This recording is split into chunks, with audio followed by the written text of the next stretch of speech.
आप सभी का स्वागत करते हैं भोजपुरी इंटरटेनमेंट के चैनल पर। आ गए एक बार फिर बहुत ही बवाल, बहुत ही धमाकेदार भी अपडेट को लेकर। जो अपडेट है भैया भोजपुरी के जुबली स्टार दिनेश लाल यादव उर्फ निरहुआ जी की भैया बहुत ही शानदार, बहुत ही लाजवाब या ब्लॉकबस्टर फिल्म फसल का भैया वर्ल्ड टेलीविज़न प्रीमियर होने जा रहा है। जैसा कि आप सभी लोग स्क्रीन पर देख पा रहे होंगे भैया, ये बहुत ही शानदार, बहुत ही लाजवाब भैया फिल्म रही है दिनेश लाल यादव निरहुआ जी की।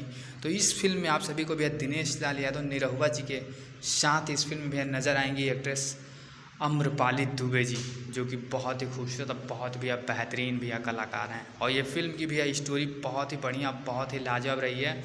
तो भैया फाइनली इस फिल्म को जी बाइस्कोप के टीवी चैनल पर भैया 7 सितंबर को शाम को 7 बजे भैया टेलीकास्ट किया जाएगा। तो आप सब लोग भैया शाम को 7 बजे तैयार रहिए। 7 सितंबर को एकदम भैया बवाल धमाल टेलीविज़न की भैया टीआरपी फाड़ देनी है, क्योंकि भैया फिल्म बहुत ही लाजवाब, बहुत ही शानदार बनाई गई है। तो आप सब भैया ऐसे ही भोजपुरी से जुड़ी हुई ताज़ा खबरों को पाने के लिए भोजपुरी एंटरटेनमेंट चैनल को सब्सक्राइब करना बिल्कुल ना भूलें और बेल आइकन को जरूर दबाएं, ताकि हमारे चैनल पर भैया जो भी वीडियो अपलोड हो उसका नोटिफिकेशन सबसे पहले आप तक पहुँचे।